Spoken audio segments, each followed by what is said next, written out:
안녕하세요. 뱅커 형입니다. 오늘 동진 세미캠 관련해서 이 주가를 일종의 이것도 조작이죠.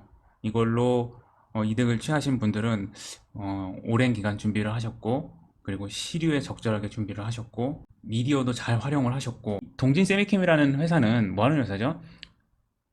매출의 51.39%가 이 감광액이라는 포토 레지스트리라고 하죠. 거기서 나오는데 뭐냐면, 여기 사진에 보시는 것처럼 이 웨이퍼 위에 감광액을 뿌립니다. 감광액이 이렇게 입혀지면은 그 다음에 빗을 쪼여서 웨이퍼 위에 회로를 그리는데, 그 감광액에서 나오는 매출이 51.39%고, 심지어 삼성전자의 인수설이 왜 그럴듯하게 들렸냐 하면은, 삼성전자가 2017년 11월 11일 날 동진 세미캠의 경영 참여 목적으로 지분을 인수해서 삼자 배정을 했던 걸로 알고 있거든요. 삼성전자가 그래서 지분을 갖고 있습니다. 지금 현재 약 4.8% 지분을 동진 세미캠을 갖고 있고요. 이거는 8월 17일 날, 올해 8월 17일 날 삼성전자가 분기 보고서에 사법인 출자 현황에 나오는 동진 세미캠 주식 보유 현황입니다. 이 반도체 미세 공정에서 포토 레지스트리가 굉장히 중요한 역할을 하고 웨이퍼 위에 회로를 그리는데, 그 중에서 삼성전자가 이미 지분 투자해 놓은 회사가 있는데 그 회사가 동진 세미캠이고, 이 동진 세미캠이라는 회사는 노광공정 국산화의 최선단에 서 있는 회사, 기술력으로도 굉장히 좋은 걸로 업계에서는 인정을 받고 있고요. 이러니 누군가 이런 가짜 뉴스를 시장에 퍼뜨렸을 때 그럴듯하게 들렸습니다. 제가 그렇다고 동진 세미캠을 매수하진 않을 것 같지만, 그럴 수도 있겠다. 삼성전자가 인수할 수도 있겠다. 근데 뭐하러 인수를 할까? 우리가 모르는 동진 세미캠의 기술적인 엄청난 가치가 있을까? 그냥 그런 생각이 들긴 했습니다. 하지만 완전히 말도 안 되는 건 아니다. 저는 그런 생각이 들었거든요. 그래서 주가가 아주 급등을 했다. 거의 30% 근처까지 올라갔다 온 것 같은데, 제가 그래서 오늘 동진 세미캠의 시장 시가부터 9시부터 종가까지의 시장가 체결, 그리고 프로그램 체결, 그리고 호가 상황, 이 세 가지를 그래프로 한번 그려봤습니다. 자, 보시면 오늘 종가 상황이 지금 이렇게 돼 있잖아요. 이렇게 돼 있는데, 조금 더 확대를 한번 해보겠습니다. 이렇게 돼 있는데 32,400원에 2,182주가 들어와 있고, 32,200원에는 26,931주가 들어가 있습니다. 그럼 이걸 다 금액으로 하면 어떻게 되냐? 지금 약 20억 원어치가 5호가에 이렇게 쌓여 있는 거고요. 매도 쪽에는 얼마 쌓여 있냐? 이거 다 더해봐야 32,650원에는 93주밖에 없고, 32,450원에도 607주밖에 없잖아요. 이거 다 더해봐야, 이거 엑셀로 딱 때려보면은 딱 1억 원어치 있는 걸로. 마감 동시효과 부분에, 마감 동시효과 중에 32,000원까지도 예상 체결가가 내려왔다가 그나마 32,400원으로 반등했던 게, 위에서 공매도 때렸던 그런 참여자들이 오늘 종가에 좀 꺾지 않았나 싶거든요. 근데 시간 외에 또 급락을 했습니다. 그래서 31,000원으로 시간에 끝났는데, 자, 저는 왜 이거를 수량으로 안 보고 금액으로 보냐, 이게 금액으로 봐야 좀 더 중요한 게, 주가가 만약에 20% 움직이면은 요 똑같은 수량이 나와도 이게 20억이 아니라 24억이 되는 겁니다. 오른쪽에 있는 이 매수 대기 잔량과 이 매도 대기 잔량이 어떻게 변했나, 장중에 한번 정말 좀 드라마틱한데, 이 매도 대기 잔량이 4만 원을 넘어서니까 한 39,500원에서 4만 원, 이 5호가 매도 1, 2, 3, 4, 5호가의 매도 대기 잔량 금액이 1,600억. 이게 뭐 삼성전자도 아닌데, 이 시가총액이 1조 6천억인 회사가 5호가 매도 잔량에 1,600억, 전체 시가총액의 10%가 나와 있는 겁니다. 그래서 제 생각에는 여기에 다 던지고 그냥 나간 게 아닌가. 자, 요 왼쪽 시작점이 9시고 오른쪽 끝나는 점이 3시 30분입니다. 그리고 왼쪽의 Y축은 왼쪽의 Y축은 프로그램 체결과 시장가 체결 누적이고요. 오른쪽이 가격입니다. 보시면 시장가 체결이 꾸준히 계속 증가해요. 요 회색 선인데 시장가 체결이 꾸준히 증가하잖아요. 주가가 이렇게 좀 이렇게 빠져도, 이렇게 급락을 한번 해줘도 시장가 체결이 어느 정도 버텨줍니다. 그러니까 그 말은 무슨 얘기냐면, 누가 급하게 매도 물량을 던지고 나가도 금방 매수세가 들어온다는 얘기죠. 그리고 요거는 프로그램 매도인데, 막 기관이나 외국인의 시분할 매도가 계속 있지 않았나, 이렇게 생각을 해볼 수 있습니다. 요거를 조금 확대해서 한번 볼게요. 자, 한번 나눠보면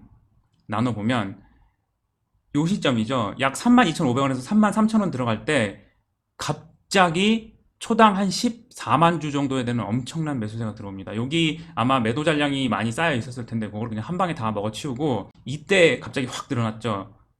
요때부터 점심시간 이후부터 갑자기 확 증가하기 시작하더니 1차에 터신 분들 여기에 터시고 그 다음에 또 계속해서 올라갑니다. 근데 초당 시장가 매수 체결이 약 10만 주에 달할 정도로 엄청난 매수세가 들어오는데 프로그래밍 그랜 매수를 보면 프로그램은 매수 매도가 균형을 이루다가 초반에는 매도가 좀 우세했는데 이 시점에 약 한 12시 반에서 한 1시 반 정도 사이에는 매수로 잠깐 돌아섰다가 그 이후에는 이게 거의 프로그램이었네요. 프로그래밍이 확 한번 밀었었네요. 장을 밀었다가 계속 매수 매도가 좀 팽팽하게 균형을 이루다가 38,500원 500원이 4만 원을 돌파했다가 38,500원이 깨지는 시점부터 프로그램 매도가 더 많아지기 시작했습니다. 한 가지 재밌는 건 주식 가격을 올릴 때 이 매수 대기 잔량을 계속 이렇게 싸줍니다. 요 매수 대기 잔량이 현재 이 매수 대기 잔량이 계속 10억씩은 들어왔다는 얘기거든요. 이게 1000이라고 돼 있으면은 여기 이게 지금 제가 그 매수 대기 금액을 100만으로 나눈 숫자인데 그럼 1000이면은 10억이라는 얘기입니다. 근데 보면은 거의 10억씩이 계속 들어와요. 그리고 한번 상승하고도 계속 5억에서 10억 왔다 갔다 하다가 1차 상승을 하고 난 후에도 여기 1차 상승을 하고 난 후에도 한 17억, 20억 정도를 계속 유지를 해줍니다. 그러다가 매수를 잠깐 뺐다가 한 번 더 늘려주고 그 다음에 매수세가 없어도 그 다음부터는 이제 시장이 붙기 시작하는 거죠. 아마 요 시점 부근에서 좀 정보가 퍼지지 않았나 그런 잘못된 뉴스가 전해지지 않았나 하는 생각이 좀 듭니다.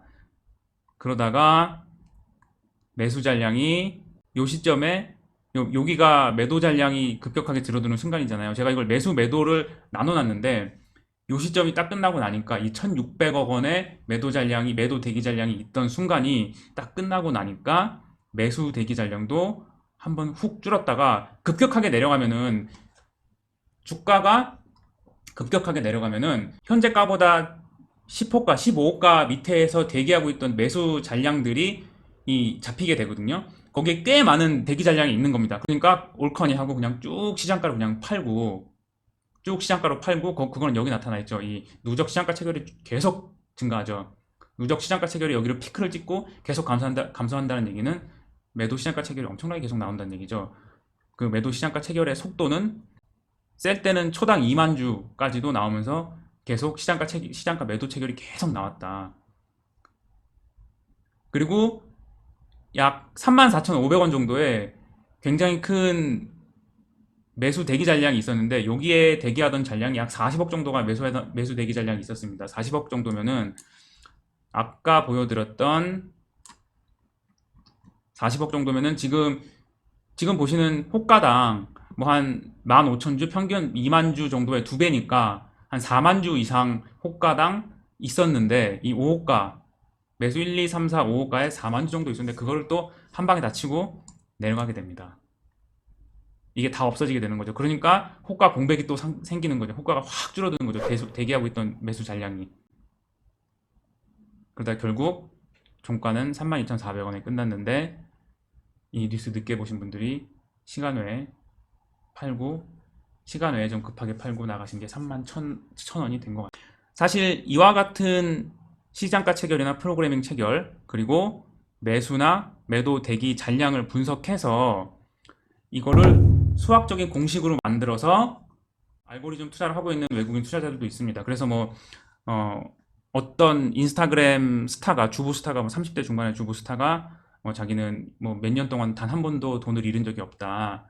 매일매일 데이 트레이딩을 하면서 그래서 호가판의 비밀을 풀었다라고 주장을 했다가 뭐 그게 사기로 밝혀져서 뭐 검찰 수사를 받았다 뭐 이런 얘기가 있지 않았습니까? 근데 사실 그거를 수학적으로 증명하려고 공부했던 사람들은 굉장히 많고요. 그래서 실제 트레이딩으로 연결을 해서 성공적인 트레이딩 회사를 만든 사람들도 꽤 있습니다.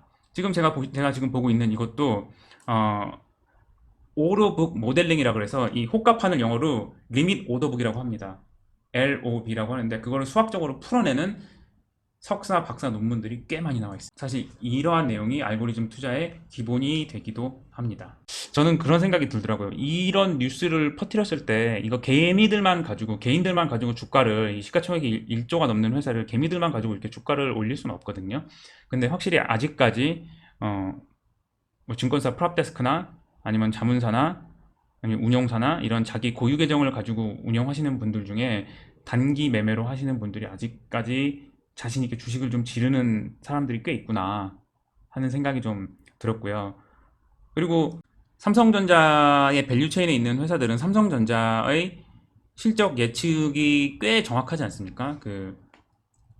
국내 증권사들이 삼성전자를 보는 눈이 굉장히 많기 때문에 이 삼성전자 밸류체인에 들어가 있는 회사들의 실적 예측도 꽤 정확한 편인데, 그래서 퀀트 모델을 가지고 매매하시는, 퀀트 모델을 가지고 운영하시는 그런 펀드들이 이러한 이유 없는 급등에 대해서는 뭐 10%, 20% 이런 급등에 대해서는 그냥 자동적으로 매도 물량이 나오는데, 그 물량이 그냥 이겁니다. 이 프로그램 필 큐뮬레이티브라고 제가 되는 요 오렌지색 색깔 계속 그냥 매도가 나옵니다. 저는 정보 매매는 아예 안 하는데, 기관 투자자들도 정보 매매를 아예 안 하는 분들이 아마 거의 대부분일 거고요. 아마 작은 기관들 정도는 할 수도 있겠죠. 자기가 정보가 정말 빠르다고 생각하시는 분들이 있을 수 있으니. 근데 저는 내 귀에 들어왔을 때는 이미 남들 다 알고 있고 매도 버튼 누를 준비하고 있다.